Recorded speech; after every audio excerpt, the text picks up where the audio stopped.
Show y'all a little bit of some action we have going on. We have BirdyBirds with the Death Note. He's definitely writing down some notes here. Oh, dude, BirdyBirds. I wonder if he's... Is he going to curse I wonder if he's doing the right drastic... now? I know he's read Drastic Improvement by Umbreon. Yes, he has. I'm wondering if he's doing the note thing where he like gets everything ready. That'd be so funny, but so cool. You know what's... I've never seen someone actually do it, I except for Keisu. I talked to Umbreon about that, and he wrote that over the span of like... He wrote it down as a couple, like the initial post as a span of a couple months, I believe, and then over the years, he's just been adding more and more and more to it, little pieces. Yeah. But I still think not it's perfect. Too. No, it's not. But I still think it's one of the best pieces out there if you want to cut the garbage, get straight to the meat, and start learning how to play this game. Okay, Typo. yeah, typo. Audio just died entirely for us. Yeah. Can anyone hear us? Okay. Now it's back. Now audio's back. Now it's back. All right. Okay. All right. We're good. What we live were in. saying? Right. It's great. It helps you not learn the useless knowledge, and it helps you like. Yeah, it cuts the fluff. Yeah, exactly. That said, game number 1. This will be Meta Knight versus Ivysaur. Again, this is like one of those matchups that just makes me happy to be playing Project M. Oh yeah, absolutely. And the thing that I kind of find more often with this matchup is like this time around, we talked about this a few times, which is Meta Knight with the grab, the down throw. You have that amazing tech chase opportunity because it forces stumble. I've been making great use of this whenever I've been playing friendlies this week. I think the character is awesome. But from M, something that I noticed quite a bit that a lot of Ivysaurs that I've been playing lately just use that Razor Leaf in neutral and then try to see if they can find ways to how their opponents are reacting to it and just try to counter a little bit.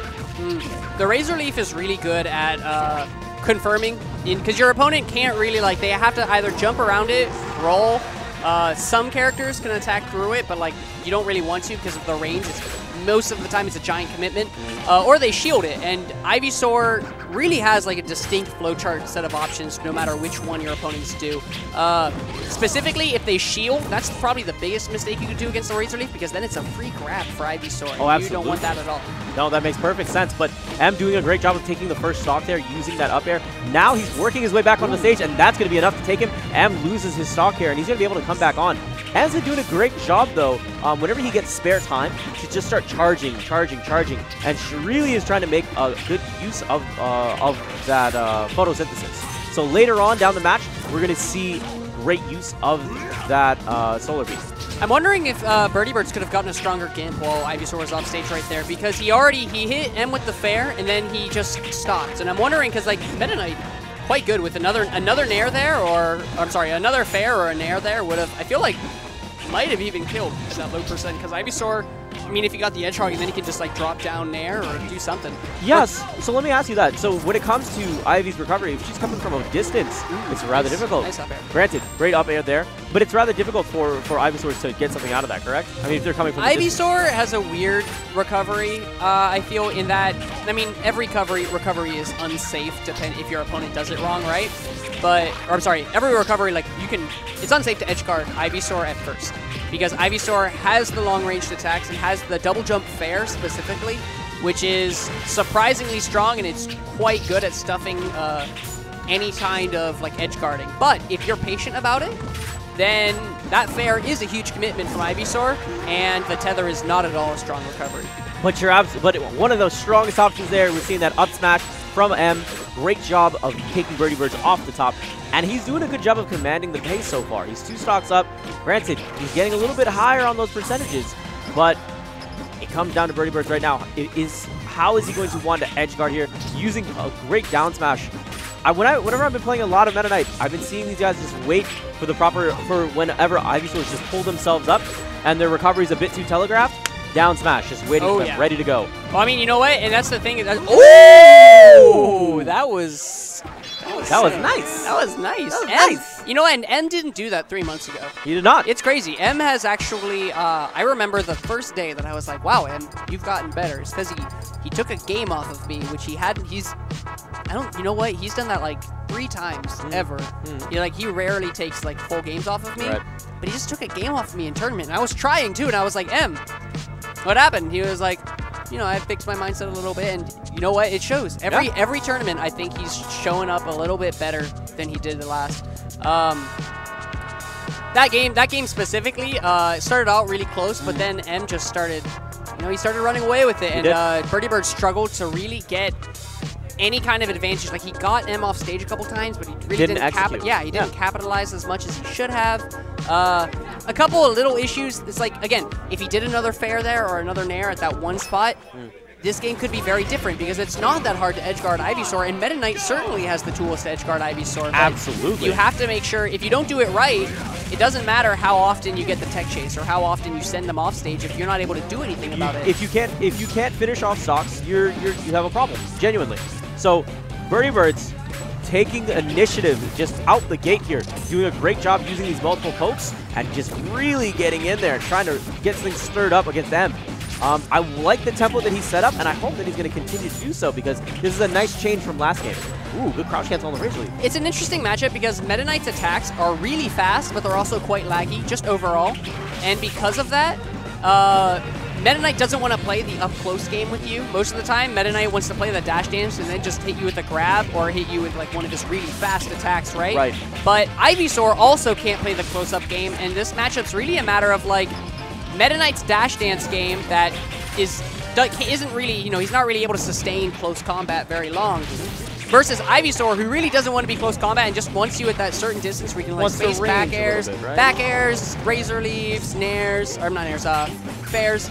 Like Ivysaur has great range, and Meta Knight has a great dash dance, and neither of them want to be that close to each other in neutral. So that said, I definitely think that Meta Knight. Oh wow, that was a great. That was a little scary. So there's moments that I'm watching M, and like for instance, the way he ended off last game, that fantastic dare off the edge, reminded me a little bit of that moment of Jay-Z whenever I first met him. And there's some really good Ivysaurs that I've seen that know how to really get out there and get the most offensive aggression out of this character. M, I like what I'm seeing from him playing footsies. Just playing real smart, racking up damage, and then looking for that one solid finisher. So, what BirdyBird... Okay.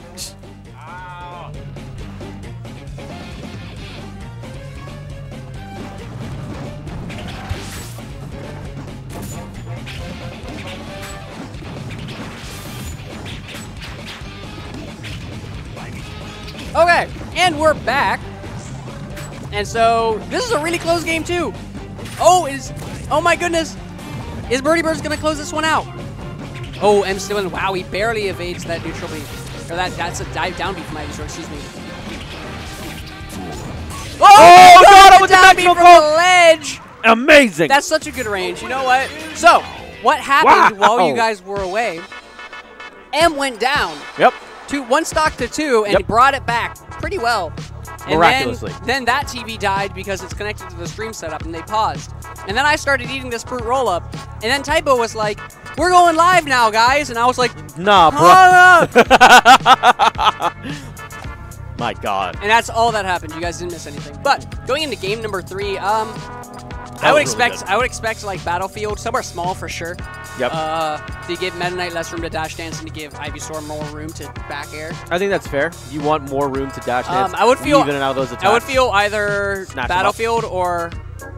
Oh, was he gonna pick distant? Distant. Okay. Yeah. I mean that works because you still get the distance. Well, no, I would think that Ivysaur wants less space though. Ivysaur doesn't benefit from like. Oh, that's true because. I mean, I guess he doesn't want BirdyBirds to like be able to go in on him and like. He gets more room to throw out Razor Leaf and maybe. That's true. Yeah, but you know, he definitely does get more room to throw out Razor Leaf, and that's not something to be understated because it's a great way of dealing with horizontally moving characters like Meta Knight. Yeah, exactly. That's projectiles are great ways to deal with dash dance, especially stuff that has knockback, right? Like Falco's laser, perfect example. So this is exactly what we've been talking about. Is just great use of the Razor Leaf. M is doing a great job of trying to see the cutoff options for BirdyBird's recovery. And there's the punishment off of the back air, and using every second he gets to try to charge. Wow, that was great choices to try to cover up multiple recovery options. That was great coverage from M, but BirdyBirds was just one step ahead, going straight to it. The dimensional cape is, or dimensional, is that called dimensional cape? Yeah. The down B is really good at just like, it kind of bypasses every precaution you could have set up, right? It can like deal with almost every kind of edge guard unless you hard read it. Because you literally disappeared, right? That's the lore, right? You disappeared to another dimension, then you show up. More so than that, don't forget, he could have down beat onto the stage, even if like M thought he was going to go to the edge. And it would have, you know, and depending on how M reacts, it becomes much more, it's a super true mix-up because your opponent like has to guess, basically. Well, BirdyBirds is doing a great job of guessing on the offensive, but M doing a great job of pushing back, not taking anything from there. Yeah, he dropped that tech chase, which is kind of, you know, he's down a stock. He really can't be dropping those tech chases, and he can't BirdyBirds went for the F smash, and M went for the down smash, so obviously M's just came out first. But if BirdyBirds went for the down smash, I think he might have just killed M, because down smash is frame 4. That's much faster than Ivysaur's. Yeah, absolutely. But you're seeing M coming out on top here. He's doing a great job of going in and dictating the pace and continuing to push forward. He's still on his first stock here, folks. M's mad. He's figured something out. Oh, wow, but you know what? He just jumped in and fared, and BirdyBirds jumped into it. I think BirdyBirds is just losing his head. He's not playing the Dash Dance game anymore. Yeah, he's going a bit in. Well, he's going to try to push his way back up here. It's not going to be enough to take him off the top. M recovers to the far side of the stage, but he's still on the recovery game. Wow. And he goes a little bit too far and dips down there. He fast fell because he thought he just wanted to get the slippery mix-up quickly. There's the approach, nice up smash. M trying to push back in. BirdyBirds with the conversion off of the grab, but not going to be there quick enough to follow up. Yeah, and that's great. And you know what? And that's, you know, I said earlier that shielding was the worst thing you could do to a Razor Leaf. That's not true. Getting hit by it is the worst thing you can do, because then Ivysaur can do whatever he wants or she wants to. Excuse me. M actually commented on the Facebook post. I remember I saw that. Because I called Ivysaur a he. Yeah, like, that's a beautiful lady.